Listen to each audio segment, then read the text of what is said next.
ಒಂದು ಸದನಕ್ಕೆ ಕೊಟ್ಟಿರುವ ಮಾಹಿತಿ ಬಗ್ಗೆ, ಎರಡನೇದು ಯಾರು ಫಲಾನುಭವಿಗಳಿದ್ದಾರೆ ಅವರ ದೃಷ್ಟಿಯಿಂದ. ಪಾಟೀಲ್ರೆ, ನಂಗೆ ಈ ಸಂದರ್ಭದಲ್ಲಿ ಸ್ವಲ್ಪ ಒಂದು ಸಂದರ್ಭ ಜ್ಞಾಪಕ ಬರ್ತದೆ. ಹೈದರಾಲಿ ಇದ್ನಲ್ಲ, ಟಿಪ್ಪು ಸುಲ್ತಾನ್ ಅವ್ರ ತಂದೆ, ಅವನು ತನ್ನ ಸೈನ್ಯಕ್ಕೆ ಜನವರಿ 1ನೇ ತಾರೀಕು ಸಂಬಳ ಕೊಡ್ತಾ ಇದ್ದಂತೆ. ಫೆಬ್ರವರಿ ಬಂದಾಗ 5ನೇ ತಾರೀಕು ಕೊಡ್ತಾ ಇದ್ದ. ನಿಮ್ಗೇನು 5 ದಿವಸ ವ್ಯತ್ಯಾಸ? ಮಾರ್ಚ್ ಬಂದಾಗ 10ನೇ ತಾರೀಕು ಕೊಡ್ತಾ ಇದ್ದ. ಏಪ್ರಿಲ್ 15ನೇ ತಾರೀಕು 5 ದಿವಸ ವ್ಯತ್ಯಾಸ. ಜೂನ್ 10 ಬರೋದಕ್ಕೆ 1 ತಿಂಗಳು ಸಂಬಳನ ಹೊಡೆದು ಬಿಡ್ತಾ ಇದ್ದ. ಈ ಗೃಹಲಕ್ಷ್ಮಿ ಆಗಸ್ಟ್ವರೆಗೂ ಕೊಟ್ಟಿದ್ದೀವಿ ಅಂತ ಹೇಳೋರು ಫೆಬ್ರವರಿ ಎಲ್ಲೋಯ್ತು? ಪ್ರಶ್ನೆ. ಮಾರ್ಚ್ ತಿಂಗಳಿದೆ.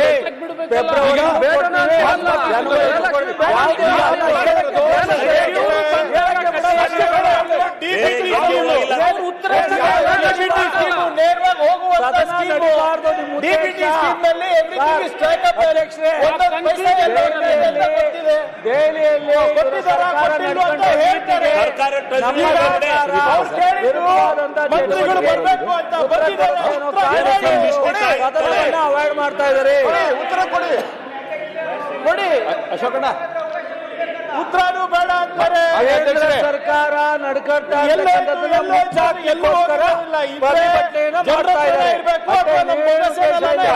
ಬಿಡಿ. ಇವೆರಡು ಬಿಟ್ಟು ಎಲ್ಲ ಅಶೋಕ್ ಅವರೇ ಇಲ್ಲ. ಮೋಸ್ಟ್ಲಿ ಹೋಮ್ ಮಿನಿಸ್ಟರ್ ಹೇಳಿರ್ಬೇಕು, ಕೇಂದ್ರದ ಹೋಮ್ ಮಿನಿಸ್ಟರ್ ಹೇಳಿರ್ಬೇಕು. ಕೇಂದ್ರ ಸರ್ಕಾರದಲ್ಲಿ ನಡೀತಾ ಇರ್ತಕ್ಕಂಥದ್ದನ್ನ ಬಿಚ್ಚಿಡೋತಾರೆ ಬೇಡ ಅಂತ. ಮಾಹಿತಿ ಏನಾದ್ರೂ ತಪ್ಪು ಕೊಟ್ಟಿದ್ರೆ ಹೇಳ್ತಾರೆ, ಇಲ್ಲ ಅಂದ್ರೂ ಹೇಳ್ತಾರೆ.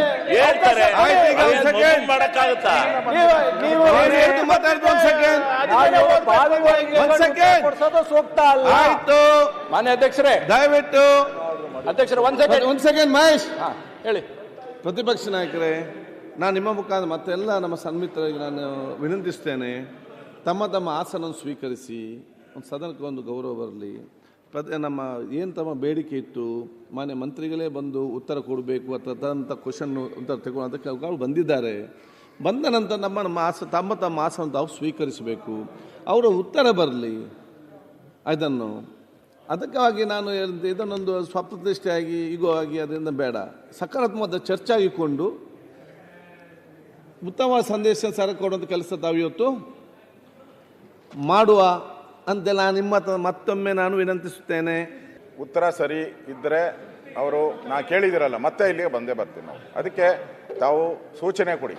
ಆಗಿರೋ ತಪ್ಪೇನಾಗಿದೆ ದಾಖಲೆಗಳು ನಾವು ಕೊಟ್ಟಿರೋದು, ಸುಮ್ಮನೆ ಭಾಷಣ ಏನ್ ಮಾಡಿಲ್ಲ, ದಾಖಲೆಗಳು ಪ್ರೋಗ್ರಾಮ್ ಸೋಮವಾರ ಈಗ ನಿನ್ನೆ ನೀವು ಅದ್ ಲೆಕ್ಕ ಇಲ್ಲ. ಹಂಗಾರೆ ದಿನ ಅಲ್ಲ, ಅವಕಾಶ ಇಲ್ಲ, ಅವಕಾಶ ಇಲ್ಲ. Priyank, we are not defending. 3 ದಿನ ಆಯ್ತು, 4 ದಿನ ನಾವು ಕೇಳ್ತಾ ಇರುವುದು ತಪ್ಪಂತ ನಾವು ಹೇಳ್ತೇವೆ. ಬಟ್ 4 ದಿನ ಆಯ್ತು, 5 ದಿನ ಆಯ್ತು. ಅಲ್ಲ, in the available first opportunity suo motu statement ಮಾಡೋದಾಯ್ತು. ಆಯ್ತು, ಈಗ ಬಂದಿದ್ದಾರೆ ಮಂತ್ರಿ, ಬಂದಿದ್ದಾರೆ, ಉತ್ತರ ಕೊಡ್ತಾರೆ. ಮಂತ್ರಿ ಅವರೇ. ಸನ್ಮಾನ್ಯ ಅಧ್ಯಕ್ಷರೇ, ಮೊನ್ನೆ ಶಾಸಕರಾದಂಥ ಮಹೇಶ್ ತೆಂಗಿನಕಾಯಿ ಅವರು ಗೃಹಲಕ್ಷ್ಮಿಯ ವಿಚಾರವಾಗಿ ಒಂದು ಪ್ರಶ್ನೆಯನ್ನು ಕೇಳಿದರು.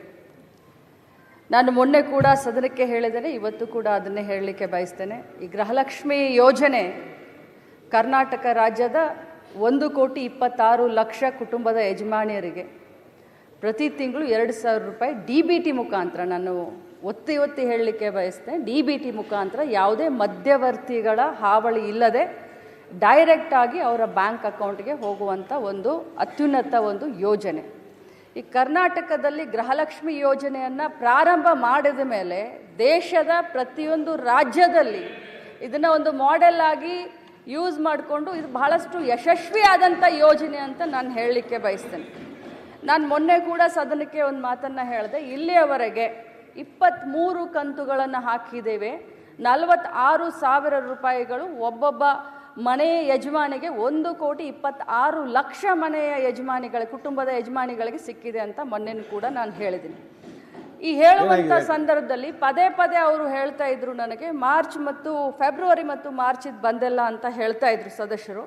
ನಾನು ಹೇಳಿದೆ ಆಗಸ್ಟ್ವರೆಗೂ ಕ್ಲಿಯರ್ ಮಾಡಿದ್ದೀನಿ ಅಂತ ನಾನು ಹೇಳಿದೆ. ಮಾನ್ಯ ವಿರೋಧ ಪಕ್ಷದ ನಾಯಕರು ಕೂಡ ಹೇಳಲಿಕ್ಕೆ ಬಯಸ್ತೀನಿ, ತಾವು ಭಾಳಷ್ಟು ಅನುಭವಸ್ಥರಿದ್ದೀರಿ ಸರ್.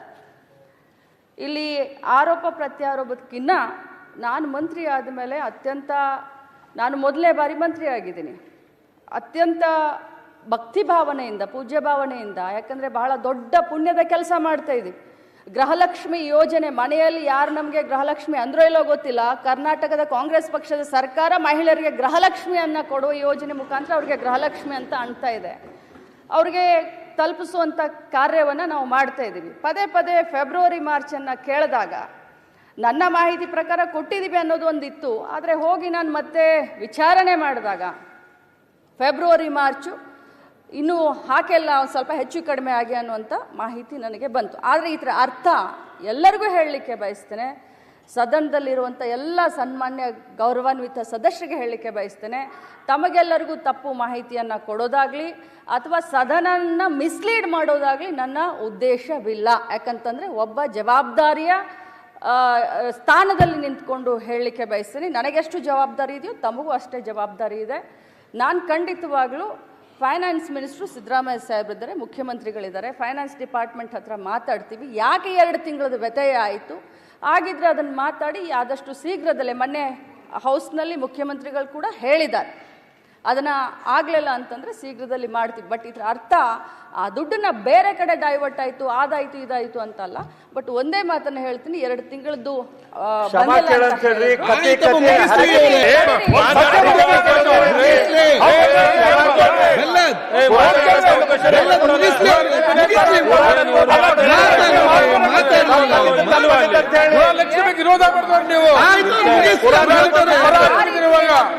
ಅವ್ರು ಹೇಳ್ತಾರಲ್ಲ ಲಾಸ್ಟ್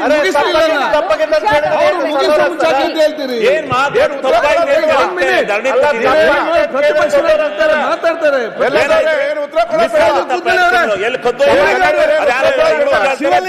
ಕೂತ್ಕೊಳ್ಳೊಮ್ಮೆ, ಶಿವಲಿಂಗ ಆಯ್ತು, ಅವ್ರ ತಪ್ಪ ನೀವ್ಯಾಕೆ ತಪ್ಪು ಮಾಡ್ತೀರಿ? ಆಯ್ತು, ಒಮ್ಮೆ ಕೂತ್ಕೊಳ್ಳಿ. ಈಗ ಕೂತ್ಕೊಳ್ಳಿ ಶಿವಲಿಂಗ ಅವ್ರೆ, ಕೂಡ್ರಿ ನೀವು ಜರ. ಆಯ್ತು, ಅವ್ರು ಉತ್ತರ ಕೊಡ್ಲಿಕ್ಕೆ ಕಂಪ್ಲೀಟ್ ಮಾಡ್ಲಿ.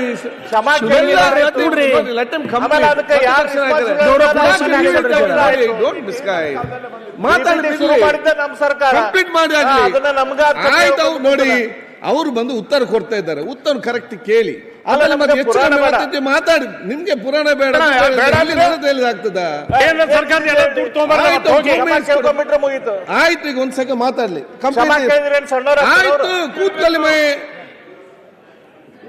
Sir, I have completed my this one. ನಾನು ಇಂಟೆನ್ಷನಲಿ ನಮಗೆ ಈ ಒಂದು ಸದನವನ್ನು ಮಿಸ್ಲೀಡ್ ಮಾಡುವಂಥ ಇಂಟೆನ್ಷನ್ ಇರಲಿಲ್ಲ. ಆದರೆ ನಾನು ಹೋಗಿ ಚೆಕ್ ಮಾಡಿದಾಗ 2 ತಿಂಗಳದ ಹೆಚ್ಚು ಕಡಿಮೆ ಆಗಿದೆ ಅನ್ನೋದು ಗೊತ್ತಾಯಿತು. ಅದನ್ನು ಮುಂದಿನ ದಿನದಲ್ಲಿ ನಾನು ಸರಿ ಮಾಡ್ತೀನಿ. ನನ್ನ ಮಾತಿನಿಂದ ಯಾರ್ದಾದ್ರೂ ಭಾವನೆಗೆ ಇದಾಗಿದ್ರೆ ನಾನು ವಿಷಾದವನ್ನು ವ್ಯಕ್ತಪಡಿಸ್ತೀನಿ.